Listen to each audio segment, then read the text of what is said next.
As we speak, the president is visiting the Capitol, where the body of Ruth Bader Ginsburg, former Supreme Court Justice, lies in state outside because of COVID-19.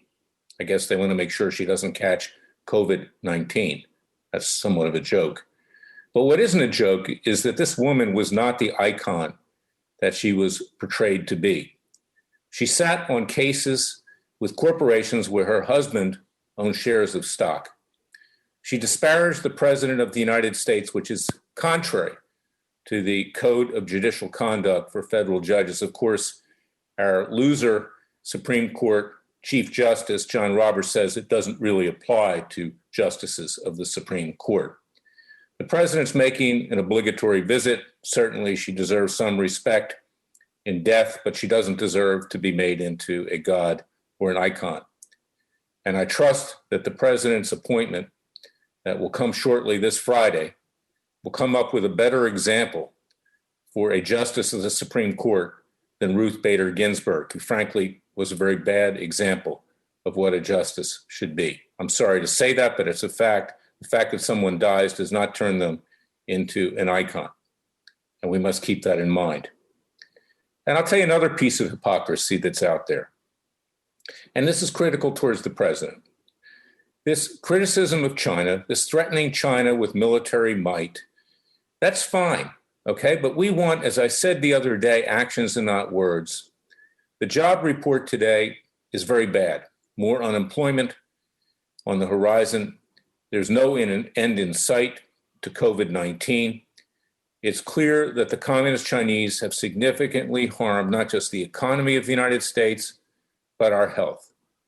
And ask yourself this fundamental question. What's the problem of our worthless Attorney General, Blowhard Bill Barr, or Puxatani Bill, as I call him, because he's like a groundhog, putting his head in the sand, or in a hole rather, hiding under his desk, I guess that's the equivalent of his hole, in bringing a lawsuit to compensate Americans for the damage that's been caused by communist China with COVID-19. We now have 3 experts in our cases in Dallas, Texas, in Jerusalem, Israel, and there are more out there who will say that this was a bioweapon. It was engineered by the communist Chinese. And then we have our Anthony Fauci, who, according to my client, Judy Mikovits, actually sent the seeds of COVID-19 over to the communist Chinese with a grant from the worst president in my lifetime, Barack Obama, to do research because it couldn't legally be done here. The Chinese took that, they turned it into a bioweapon. It has destroyed the United States in large part, it's destroyed the rest of the world, but no one takes any action against the communist Chinese. All they do, in particular in this country, is talk, including those on Fox News and elsewhere. The president needs to step up to the plate. He needs to join our class action in Dallas, Texas. He should instruct his attorney general to do that. He should be filing criminal cases against the Chinese, not just barring them from coming to this country. That's ridiculous. They don't care whether they want to come to this country or not, Chinese officials. But now's the time to be real. The American people need to see through what's going on. And while I support the president personally, I don't endorse him as the head of a public interest group, and I will vote for him, particularly given the fact that Joe Biden and his son are simply criminals. Report came out where they were laundering money from the Ukraine and China, huge amounts of money, apparently, according to some allegations, engaging in sex trafficking as well. There's no option here. But the president needs to be the president. And he needs to be the president as well with the violence in the streets. It's not enough to say to governors and local mayors, you do it, I'm going to watch because it helps my reelection chances in November. Obviously, people are upset. They want to protect their families. And that is a big political aspect of the president's reelection right now, particularly with COVID-19 not going very well.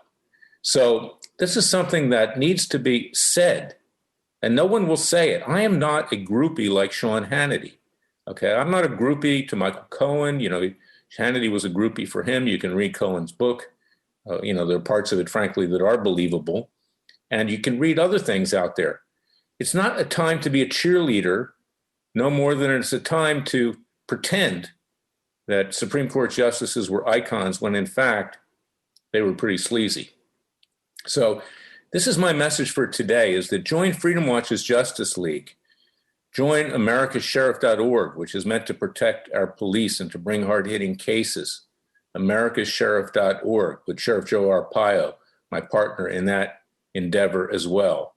Both public interest groups, and support us because we are your Justice Department. Our government plays games. They play patty cakes.